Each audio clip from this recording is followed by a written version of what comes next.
Hello everyone, it is Joe here from OmniPoke, the channel that brings you guys everything Pokemon. If you're looking for PTCG live codes, make sure you check out the Potown store. You can get a 5% discount on your orders using that code OmniPoke. For today's video, we are going to be breaking down the best performing decks and deck lists for the World Championships 2023. A couple days late on this one, but I was trying to wait until we could get that 8th deck list, but it doesn't look like it's coming, unfortunately. The good news is we already have another Giratina that also made top 8, so we should have at least a starting point to look at and discuss why it potentially did so well. I'm also going to discuss sort of my personal mindset and possibly even a case study as players' mindsets as we sort of built up to the World Championships, looking at how day 1 and day 2 panned out. Because I think there are some real interesting takeaways for this tournament in particular. So I'm going to start off with the sort of build up to the tournament. You can see here in the bottom right we have the top 8 of NAIC. This was the only other Battle Styles to Paldea Evolved format tournament that we had. At least at this sort of scale and this sort of notoriety, and it was won by the Rapid Strike Inteleon deck, which is a real surprise to many, as I imagine people sort of had it low on their sort of top 10 ranking, but really spiked the tournament with Cyrus Davis. We also saw Arcdura Umbreon do really well in the hands of Ian Robb, a fairly straightforward deck to grasp, but one that had a lot of power behind it. Gardevoir still did really well. I think the narrative going into the NAIC was that Gardevoir gained so much stuff from Paldea Evolved, it was obviously going to be a big threat, and it ended up showing up as well, getting 2 top 4 placements. So again, Gardevoir still highly on that radar. Lost Box doing pretty well with the top 8 finish. More Arc Umbreon stuff. Catron with a really interesting Umbreon Flying Pikachu base build rather than Duraludon. And a Lugia also made it into that top 8. So couple surprises, and sort of based on that, as we started to respect certainly Arcdura and Arctina, because Arc was very popular and it seemed to be very popular online, that sort of reflected with these results. The date range here is for the 1st of July, so just after the NAIC, until the 10th of August, just before the World Championships started. And this is sort of frequency of top 8. And I would imagine that would have been a number of players going to the World Championships probably playing in some of these online tournaments to get practice in, but also certainly keeping an eye on how the meta develops, because how many times have we seen that top players can just pick up and change possibly a week before the tournament if they feel like the metagame is shifting away from or in favour of other archetypes. I think that's something that more competent, more accomplished players are able to do because they naturally think about the game in a certain way and have experience to draw from, even if they are picking up archetypes for the World Championships. I think it would be a risk, of course, but I think that happens much more often for Worlds caliber players because they probably have played a lot of the top tier archetypes at some point, even if it, just when it first came out or this, that, and the other.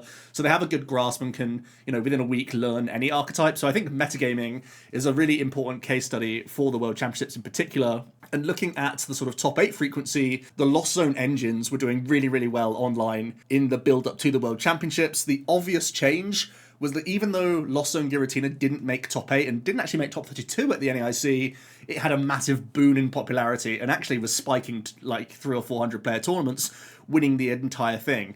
The idea being is that Giratina can tackle the chunkier decks in the room. It has a better time into the Rapid Strike box, and it has a pretty solid time into the Arcdura Umbreon that was really picking up in popularity, rightfully so, after the NAIC and the success from Ian Robb. You'll notice that the Arc Duraludon was doing far worse within that month in terms of success and conversion because of this massive spike of the Tina Lost Zone box, as well as Arc Giratina, which also did pretty well against Arcdura because it was playing paths of its own, and then it forced the Arcdura players to naturally find, 3 of their stadium bounces to even get into the game. Otherwise, they can be starved of Starbirth and then do a pretty mediocre job of things. So yeah, the big pivot point was just how well Arcdura Umbreon did at the NAIC, and that sort of led towards us wanting to have some higher damage output potential from the Giratina, either from Arc or from the Lost Zone engine, whereas the Turbo Lost Zone box was doing pretty well into those matchups in general, and also was doing well into Gardevoir, which was still, always going to be respected. It still got 2 top 4 placements.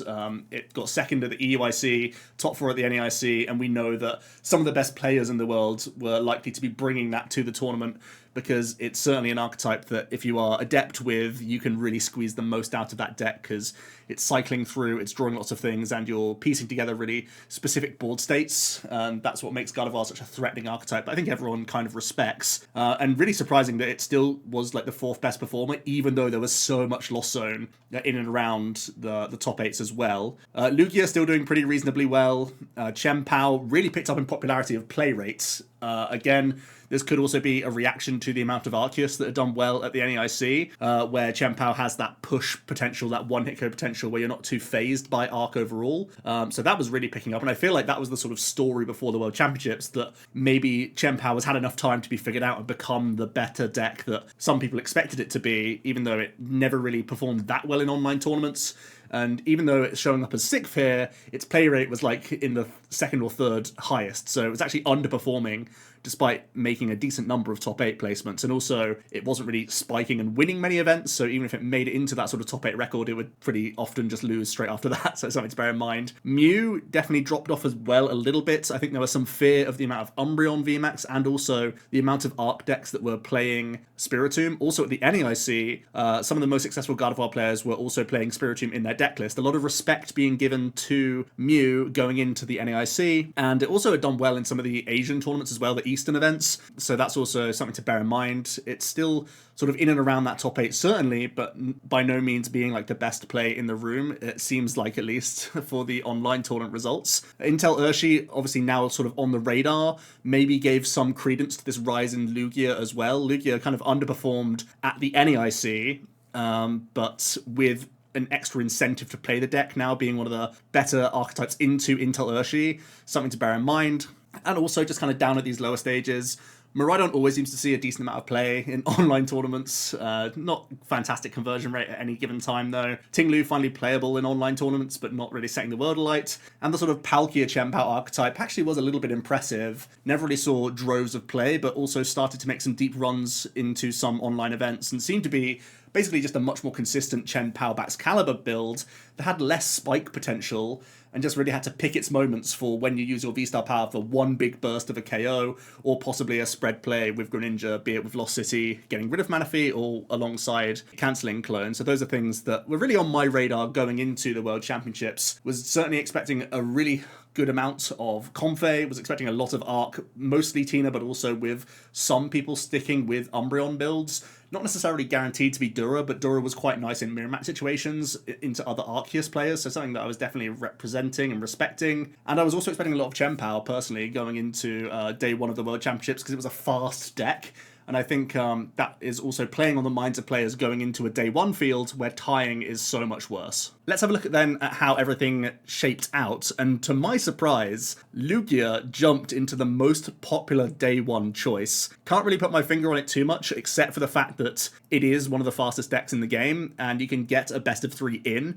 And that's a real boast, actually, for the day 1 field. And as you can see, some of the other decks that were dominating the day 1 field were the slower decks in the game. Gardevoir, Lost Zone Box, Lost Zone Giratina, they were the ones that were performing best in online tournaments, but also are some of the slower archetypes in the game. So something a little bit to worry about, perhaps, especially when you are looking at a day 1 field, how bad tying actually is. I sort of fell in the trap myself. I was part of the 13% playing Lost Zone Giratina in the day 1 field. And when there's so many archetypes filling up the day 1 usage that are slower and prone to tying, that is a bit of a concern. So there's possibly even reason for people to have gone even more aggressive with more Mew, more chien-pao, but it feels like people were just sticking with the tried and trusted archetypes that have been doing well the last month, and that's essentially what I also did, just for a decent matchup spread. And Arctina also around that 10%, possibly a little bit higher than I expected, but I was expecting an overall amount of Arc to be around 18% anyway, so yeah, a really interesting usage in terms of the top 5. I think most people would have expected Lost Zone Box and Gardevoir. The sort of hype around Giratina, some people were saying it's fantastic, some people were saying it's mid, some people were saying it was just okay or reasonable as to why it had seen an uptick, but it turns out people were confident enough within that month of playtesting between NAIC and the World Championships to at least figure out if they wanted to play Tina or not. And a number of people, like myself, did pull the trigger on that deck overall. So it's actually a real stark contrast from day 1 to day 2. as we see the Lost Zone box deck moves up from the 4th most popular to the 1st most popular by a large margin as well, with 19%.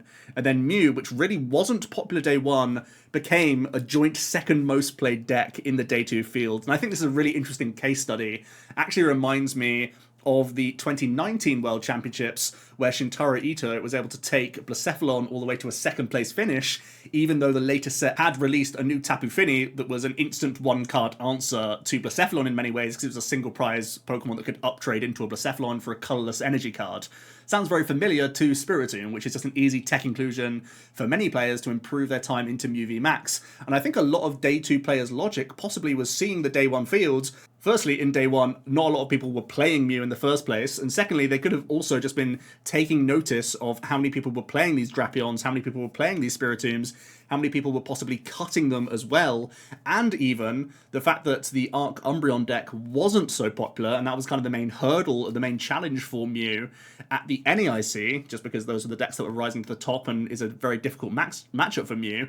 It actually gave Mew a more of a clean runway to do pretty well at the tournament, thinking that many players may be dropping their Spiritomb, certainly from Gardevoir, and oftentimes either there would be less Arc than expected after the Day 1 field, certainly was the case for me, or there were a number of Arc players in other lists that just weren't adding in the Spiritomb overall, or the Drapion. I even heard murmurs of some Lost Box players just dropping Drapion altogether in Day 1, just to gain that consistency space, and certainly going through my head as a Day 1 player, I was trying to be as streamlined as possible and have basically no tech cards in my own deck list. And I feel like a lot of people go on that same bandwagon for Day 1 where you just want to play the game, just get into the game and not really fall prey to bad starts, because sometimes a bad start in a best of 3 50-minute situation means you're tying, and then it's whether whoever's ahead on prize cards, if you can come up with a gentleman's agreement in the first place, and you don't want to be put in that situation. So yeah, it seems like a really interesting case study that really reminded me of 2019 actually, where Shintaro realised that Blounds wasn't all that popular. Malamar was the most played deck in Day 1, but really flopped Day 1 of 2019. That sort of cleared the runway for Blounds, knowing that he was expecting to see more tag teams in the Day 2 field as Blounds, and not many people were playing those Tapu Finis, whereas now we see in Day 2 here, Mew wasn't all that popular, was sort of under the radar, I suppose you could say, which also meant that there were going to be less people playing those tech cards, which sort of gave you that clearer runway, especially with less Umbreon VMAX with Arc. And actually Arc, really not that popular in the Day 1 field, the Day 2 field compared to Day 1. No Arc Dura Umbreon, and not in the top 5 for Arc Tina either. So people were just playing other archetypes, and that's really good news for Mew overall. I think the only thing that's a bit of a question mark is that Lost Zone Box is also naturally a fairly decent matchup for Mew, but it seemed to have navigated those matchups well enough on its own and made it all the way, as we will now jump over to the top 32 spread. So here we have the breakdown of the top 32 for the World Championships. And it's actually Mew being the most frequent performer in the top 32. So it seemed to be a really, really good call. Yes, it was popular in Day 2, but also thrived in Day 2 and really outperformed, like, for example, Lost Zone Box, which was far more popular in the field. Guardi, Giratina, Lost Box, and Lugia, all those other most popular decks within the field, also did pretty well. They all got 4 showings, as well as chien-pao Excalibur, which really outperformed its overall play rate, with 4 of them in the top 32. The Rapid Strike box, as well as Miraidon, also seemed to be pretty good in the tournament, with 2 counts of each of those. And we did also see a Chen Palkia, as well as a Hisuian Gudra, which was completely off my radar as an archetype to play for the tournament, because Giratina was coming out in its droves and is naturally a pretty good matchup against Gudra, but it also seemed to do reasonably okay out there and make a top 32 finish, which is fantastic. Let's have a look at the deck lists in a little bit more detail then, and we have Vance Kelly becoming our new world champion with Mew. Vance is a really accomplished Mew player, and with this World Championship win is actually the most accomplished Mew VMAX player.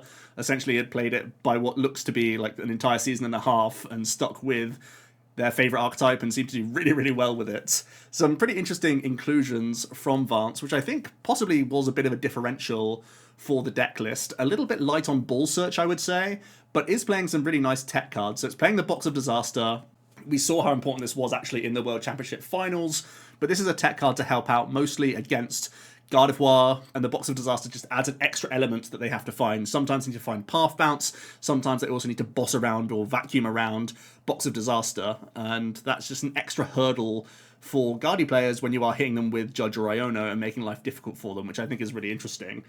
Also, we see the Cave as well as Double Switch Cart to add a little bit of healing against Lost Box, and we saw how popular that was in the Day 2 field, which is going to certainly help Vance out in that occasion, where you can offset some math from Sableye and even Greninja spreads, so that's also pretty reasonable. And we also see the Oricorio. I feel like this is actually a really good card against chien-pao, and it seemingly was really important in the top 4 game against Azul, where Oricorio was keeping Azul out of range of a Gust KO. I believe it was on a Genesect from just closing out the game. So yeah, overall, really interesting deck list. Next up, it's another Pikachu trophy for Tord Reklev. Top 4 in 2019, but now coming back with a second place finish. I think the crowd were right behind Tord, and it's playing one of his favourite combinations of Gardevoir. We've seen him do very well at the EUIC with this deck and continue to do exceptionally well at the World Championships. Some really crucial innovations in his list as well, which I think are really worth pointing out, because he's been ironing out Gardevoir from the start, essentially, and really hasn't dropped the deck. Is playing Mirage Step. I actually think this is a big nod towards Lost City, and I'm not sure if he was respecting more Arc Umbreon or if he was just respecting Mew in general, but the Mirage Step does allow you then to have essentially extra Gardevoirs, because you can use your rare candies on spare rolls after you've curlied out the remainder. So even if the opponent is taking tempo knockouts, they're not starving you from Guardies throughout the entire game. And it also just means that you're in the game even with like low resources. If you happen to just whiff your VIP passes or whatnot, you are only able to get like 1 or 2 rolls out. You can still Mirage Step your way back into that game, which we actually saw a couple times on his stream games. So in general, it's just like a get out of jail free card if you have a bit of a low roll, which is never a bad thing. I think the other things to note is, even though Tord is playing the Palpad combination, still not playing the Penny, which is something that he's played for a while, and not playing the Worker either, is instead playing a Lost Vacuum in the deck list, and this actually made the finals a lot more interesting. So I think Tord genuinely was trying to add in a Lost Vacuum to help out against these random tech cards that he may come up against. It also has a minor upside of being a Mysterious Tailable card as well, to give you extra push potential towards that Stadium Bounce, especially towards the later game, if you are getting hit with these Ionos and whatnot. Sometimes you thin the deck quite a lot already from Refinements and Shining Arcanas, that you actually hit that Vacuum a decent amount of the time, so it seemed like a really decent choice. The other thing that I absolutely adore from this list is double Reversal Energy. Those of you who were following the tournament games that myself and my friends were having, the list that we had of Gardevoir was on double Reversal, and I think it's such a big card right now to help out brainwaving with full hit points into Lost Zone players, but also giving you that reach into the VMAX and the V-Star matchups. And it seemed like post-NEIC there was going to be an uptick in VMAXs as well as V-Star Pokemon.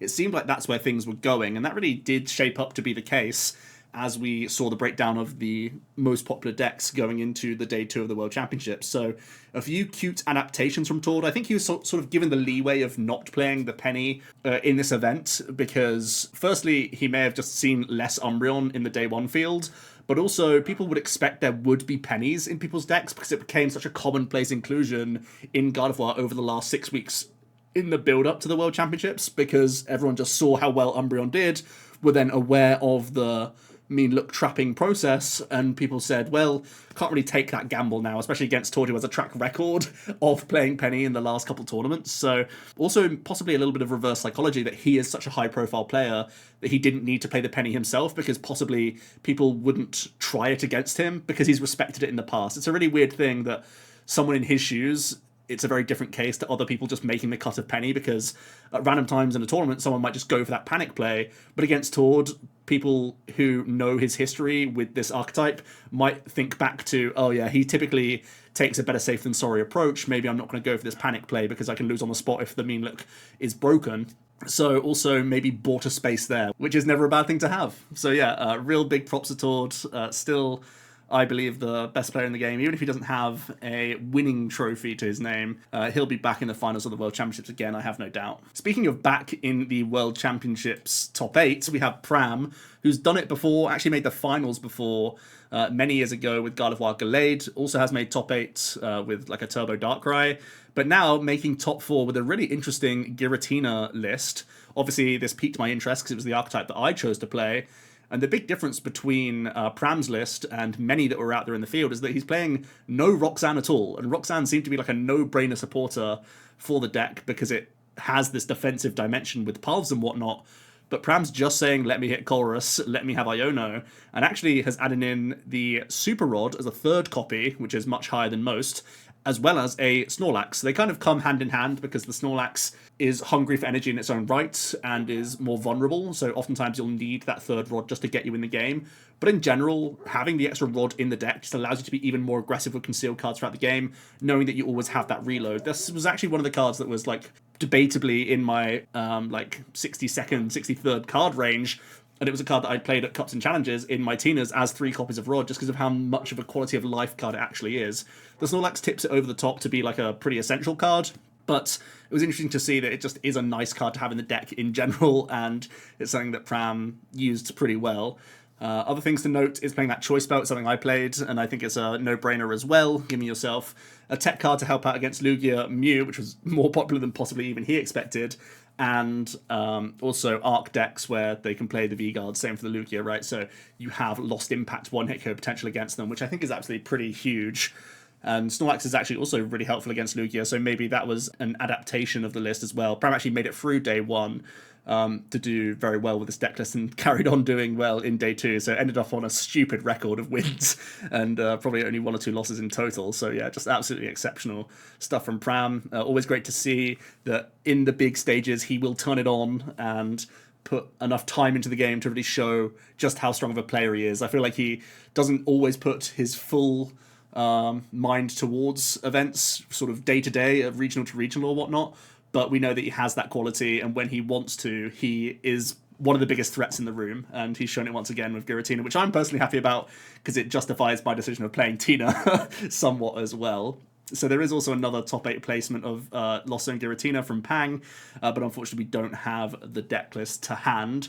So let's have a look at a couple more Mews then. Azul, also just a star-studded cast at this Worlds, picking up Mew, which is a surprise because on his podcast he's pretty vocal about being anti-Mew in general and basically trolls Europe for making Mew do well at tournaments and also Asia.